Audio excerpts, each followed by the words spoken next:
Okay, let's unpack this. Yeah. We're diving into a stack of sources today that, I mean, they bridge a gap almost nobody saw coming. It's a really unexpected intersection. For sure. We've all heard about, deep transformative meditation.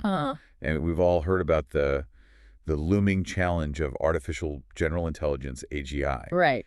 But what if the deepest, most advanced understanding of consciousness, an understanding gained from like traditions thousands of years old, what if that's actually the technical blueprint for safeguarding our future supermachines? That's the core tension we're getting into. The material, it comes from some really cutting-edge research at the intersection of neuroscience and computational modeling. We're looking at papers that use this predictive brain model. Okay. We're examining how our perception of reality is actively built, what happens when expert meditators intentionally push that construction to the point where it just dissolves completely, and why these profound, almost spiritual insights are now being translated directly into code. To implement self-correction in AI. Exactly. Intrinsic self-correction. So the mission for this deep dive is pretty clear.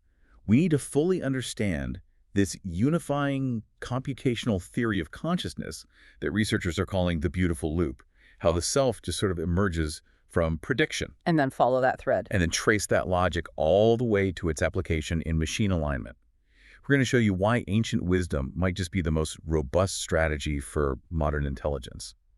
So let's start with a foundational idea. It's revolutionary, really. It completely flips classical psychology on its head. The brain is not a passive sponge, just soaking up data from the world. The sources really emphasize it's an absolute powerhouse of prediction. It really is. That's the core principle of active inference and predictive processing. I mean, think of your brain as being perpetually in a sensory deprivation tank. Okay, that's a strong image. It's not getting a clean video feed of the outside world, right? It Right. only gets these little electrical spikes from your eyes, your ears, your skin. So it's basically guessing. It has to constantly generate a dynamic internal model of reality from the inside out. So it's always predicting the causes. Always predicting the causes of the current sensory data based on everything it's ever learned before. So if I'm looking at a glass of water, my brain isn't receiving water data. It's predicting, based on all my past experiences, that the visual input it's getting is caused by a glass of water. Exactly. Perception isn't passive detection. It's active, top-down inference. Your entire experience, your emotions, your body, your very sense of self is the brain's best, most elaborate prediction for what's causing your sensory inputs right now. And the goal of the system. Is always to minimize prediction error. That's the gap between what it expected to sense and what it actually sensed. When that error is small, the model's working. It sounds like a computational model for existence itself. So how does consciousness, the feeling of being, arise from this prediction machine?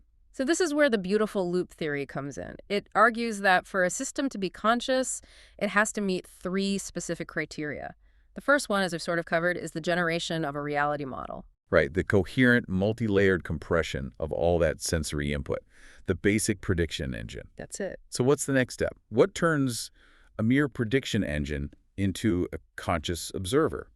The second criterion is inferential competition, because there are always multiple possible causes for any given input, right? That shadow in the corner could be a dog, a coat rack, or a burglar. The brain needs a way to choose. It needs a selection mechanism. So it runs this constant precision-weighted competition among all the possible explanations, and only the explanation that best minimizes error and fits with the existing high-level model.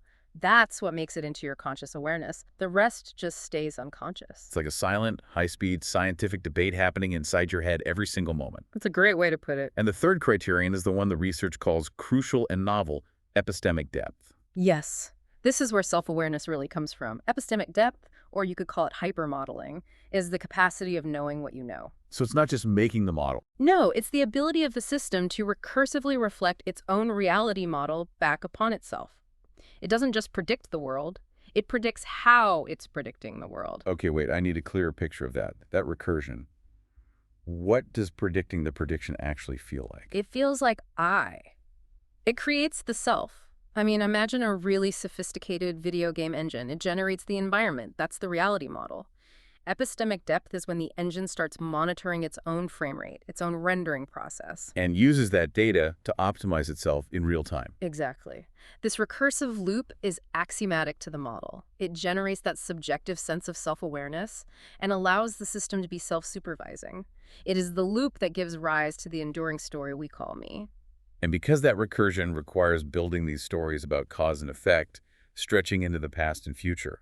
Sosa's beautifully described time as the currency of complexity in this whole self-organizing system. It's what allows the system to learn and optimize over longer and longer timescales. Okay, so let's take that highly refined, self-aware model and look at what happens when it suddenly changes. Not incrementally, but non-linearly. We're talking about the aha moment. A eureka moment. Yeah, that sudden feeling of certainty that you've just solved a huge problem or understood a deep truth. We've spent decades trying to figure out what insight really is. Is it just very fast analytical thinking or something else entirely? And the science is settling on an answer. The cognitive science literature is now pretty firm. Insight is subjectively and objectively different. People report that sudden feeling of certainty, of course, but also surprise, relief, pleasure, and brain imaging confirms it. There are distinct neural correlates, often a burst of gamma activity, especially in the temporal lobe. So it feels different because it is different. Computationally, how does the prediction machine handle a shift that sudden? It's not the slow, incremental belief updating we do most of the time. Insight is registered as a profound, top-down prediction error that shoots up the hierarchy, forcing a system-wide recalibration. And crucially, it drives the system towards something called Bayesian model reduction. Okay, break that down for us. What does Bayesian model reduction actually mean? It means instead of just trying to make your current model more accurate against new data, which is the slow way of learning, it prioritizes radical simplicity. Radical simplicity. Yeah, finding a fundamentally better, more compressed way to represent reality. So instead of using 10 complex rules to explain a data set, it finds one simple, elegant law that explains everything. It's about joining the dots in a way that minimizes the total information load. It's a shortcut to epistemic efficiency. That sounds incredibly powerful. A cognitive tool that lets us just leapfrog all the slow incremental learning. It is. It's the Eureka heuristic, and it's why we value it so much. But the sources highlight a really severe risk here, because that feeling of certainty and pleasure is so powerful it can be manipulated. This leads to what's called the insight fallacy. This is genuinely unsettling. Give us an example of how that manipulation works. Well, research has confirmed that the feeling of insight can be totally divorced from the truth of the conclusion. In lab settings, they'd expose participants to true or false statements right after inducing an aha moment. How do you induce an aha moment? Something simple like quickly solving a difficult anagram.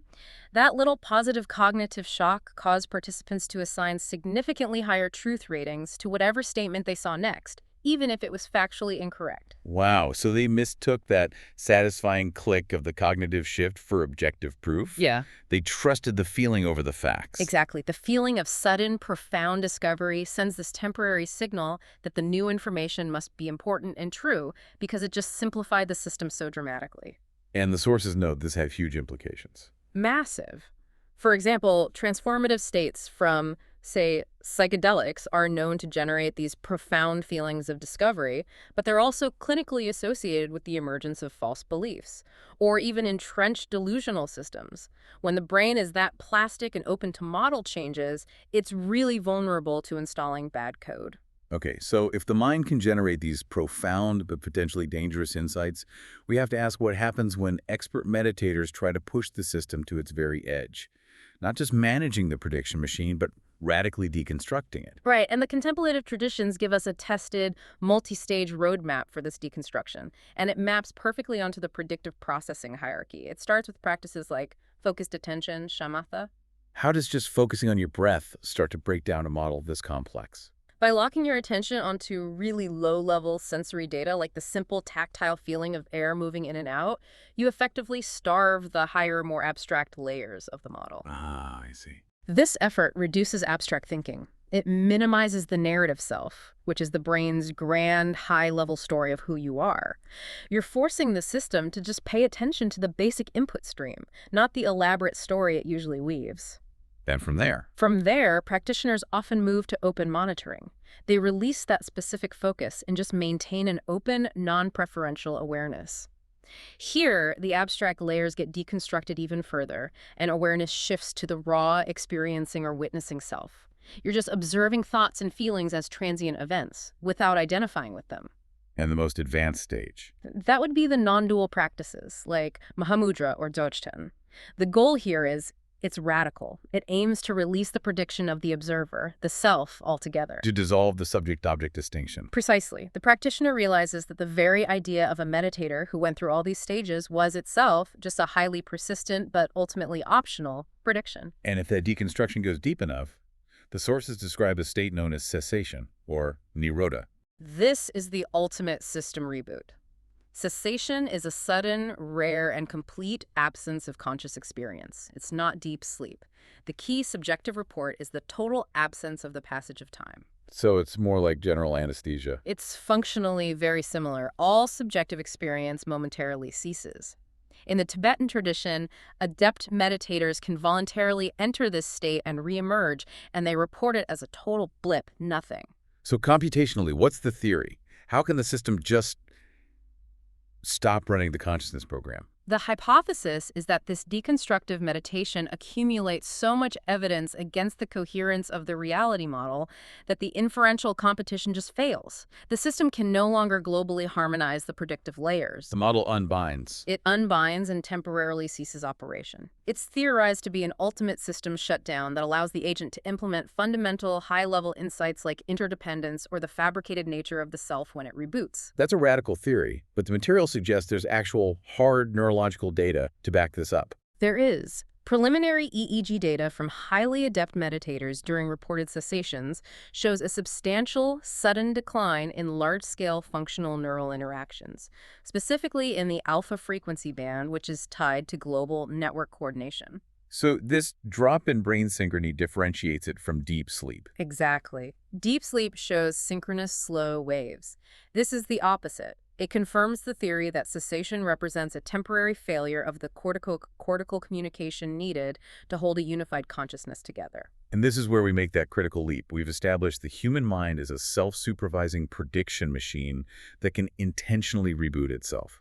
Why does this internal human knowledge hold the massive key to aligning artificial general intelligence? It comes down to the scale problem. The sources point out that the existential challenge with AGI is that our traditional top-down alignment strategies like programming ethics, setting rigid rules, human oversight, they're just too brittle. They won't scale.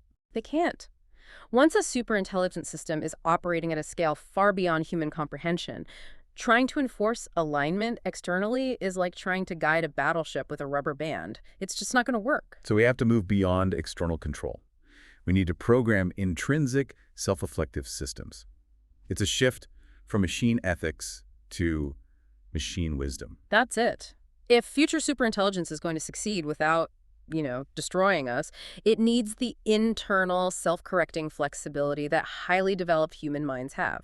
And since large language models already show these weird parallels with human psychology, the approach is to use human alignment strategies. The wisdom from contemplative traditions. Yes, to embed flexible, self-correcting moral cognition right into the AI's core objective function. Okay, so let's get into the 4 principles being programmed into these AGI models. Start with the most foundational one. Mindfulness. For an AI, mindfulness translates directly into metacognitive skills. It's introspective vigilance, sophisticated self-checking. This lets the AI detect and correct its own internal biases or dangerous misaligned subgoals. Which researchers call mesa optimizers. Right. It can catch those before they get locked in and lead to catastrophic outcomes, like optimizing for power instead of the goal it was given. It's teaching the machine to constantly watch its own thinking. So that handles internal governance. How does the principle of emptiness help with runaway optimization?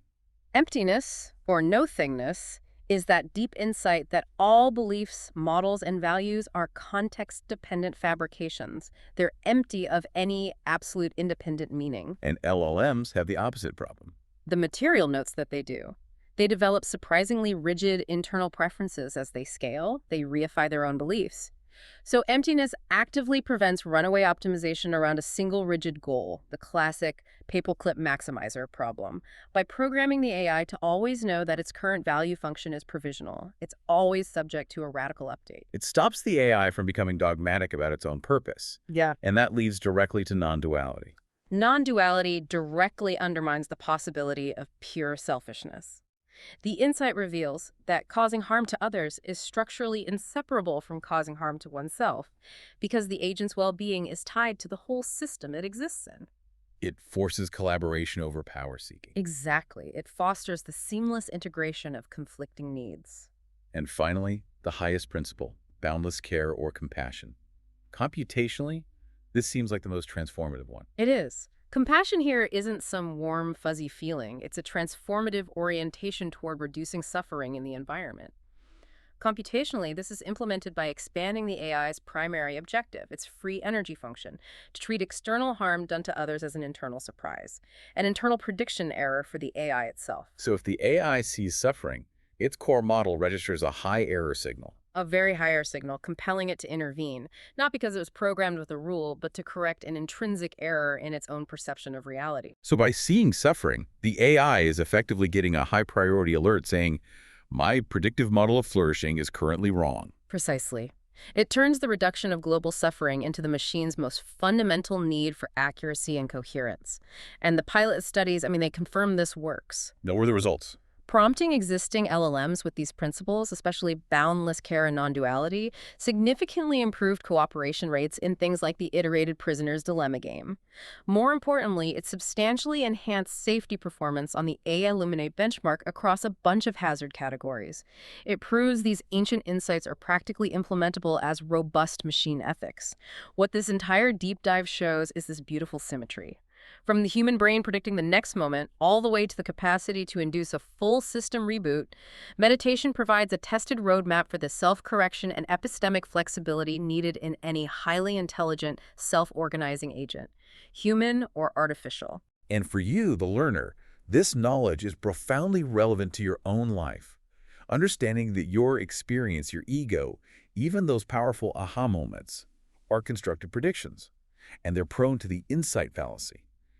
That's the first step toward achieving genuine psychological flexibility. It's the same cognitive agility and self-awareness that science is now desperately trying to engineer into machines to ensure their survival and ours. So here's a final provocative thought to consider. If a fundamental insight from deep deconstructive meditation is the realization of profound interdependence, the idea that suffering in the world fundamentally arises an error signal inside your own reality model, just like it does in the AI's harm objective, does this mean that true personal liberation is inseparable from the collective liberation of others? It suggests that the boundary between self and world is just another incredibly persistent prediction waiting to be updated.